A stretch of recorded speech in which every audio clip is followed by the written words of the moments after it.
Hi guys, welcome back. You just read the article Bad Neighbor. So in this story, a really bad neighbor, right? Very bad. Usually we're taught to love thy neighbor because usually we live around them. We have to see them sometimes quite often when you walk out the door, we come back home to see them, and it's good to know the people that live around you, what they're up to. If they're good or they're bad, it's good to know. However, in 1998, something terrible with a neighbor, a really bad neighbor happened. So in a North African nation in Algeria in, 1998, this man, Omar, 19-year-old Omar, he didn't come back home one day. And at the time, there was a lot of civil war, there was insurgents, and people were being targeted. Civilians were the ones that were being targeted. And their family just thought maybe he was killed or maybe he was taken and he was pressed on to work for them. So all these things were going through their mind. However, none of them could have prepared them for what actually happened. So what happened to 19-year-old Omar was that he was taken by a neighbor. Okay, this man, his senior, a much older man, had just taken him. And the weirdest thing, something that doesn't add up, is that he was only 200 meters away from his home, and yet he was never able to contact them, get a hold of them. And so basically, the reports were showing that it's very weird that he wasn't able to get a hold of his family. Right.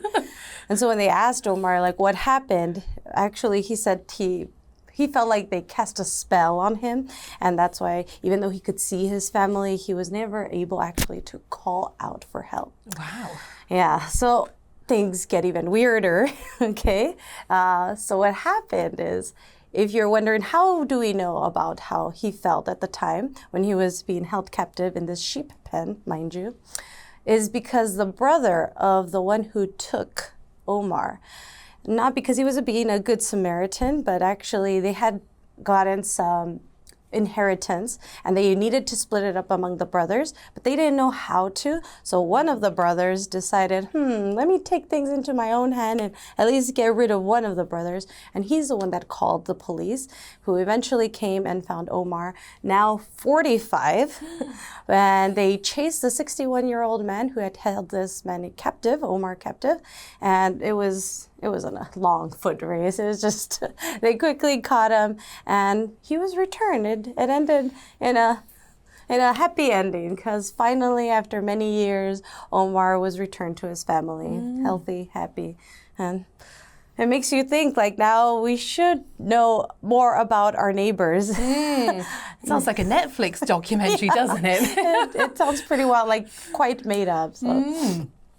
So my question with this, now that we've read this story with that in mind, do you agree that it would make good sense to love your neighbor as yourself? Or why or why not? I think as a general rule of thumb, we should be kind and caring to everyone unless proven otherwise. But at the same time, you don't really know what people's true intentions are. So maybe Omar trusted his neighbor. Maybe his neighbor asked him for help and then he went with him, kind of thing. And then just lived in a sheep pen for over 2 decades. So maybe err on the side of caution, depending on how we want to treat our neighbors. How about you? I don't think I should love them as I love myself, but you should keep an eye on them. I do, not because they're inherently bad or good or for any of those reasons. Just, it's good to know the people that you surround yourself with friends or with family, but the people that you live around with. That's true. Because you never know what's going on. Yeah, right. My next question would be, have you ever suspected that one of your neighbors was a criminal? And what would you do if you suspected this? Actually, I do have a story about this one. So growing up, my parents and I lived on a cul-de-sac, so we were at the end of the cul-de-sac. And our house was just a normal, standard British house. Nothing too excited. We were like a normal family home, but a house that was kind of around the corner always had the most expensive cars outside that you can imagine, really extravagant. Yeah, extravagant, kind of like like performance enhanced racing cars. And so my parents and I always used to joke that he had either won the lottery and hadn't found his dream house yet, or he was up to no good. Oh. Because it was very suspicious how he had so many expensive vehicles but just lived in a normal house. Maybe he was rich and just liked to spend his money on things other than property. He was really good at saving that money and using it for his hobbies. Maybe, but to this day I always wonder, like, did he win the lottery or was he up to no good? Oh, that's wild. How But about you? hopefully no people being kept. That's true. Yeah, no, there was no sheep pen. There was no room for a sheep pen the cars in the garden. were the ones where they were putting the people in. No sheep pens, That's just way car too pens. sinister. How about you? Though I never have suspected any of my neighbors to be criminals. Actually, in my street, we were the street that led into to the elementary school, so it was quite safe neighborhood. Both my neighbors to the sides and the one in the front, we had a really good relationship. The neighbor to my left, always when they would mow their lawn, they would also mow ours. That's so nice. The one next to us, Debbie, I shout out to Debbie.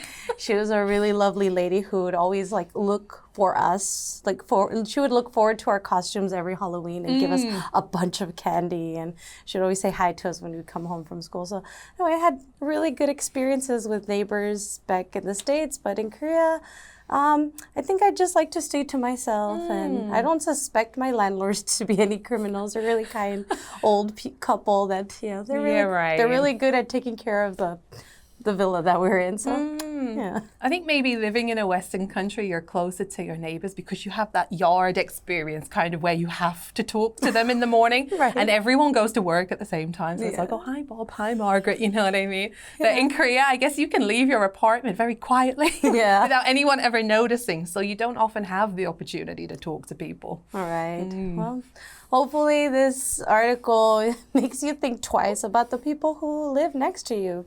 Maybe make some eye contact every now and then and give them a little wave. So at least Say hi.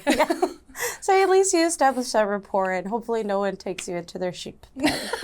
Yeah, don't make friends with people that have sheep pens. Now, make sure that you practice the vocabulary that you learned in this article, and we'll see you in the next one. Bye. Bye.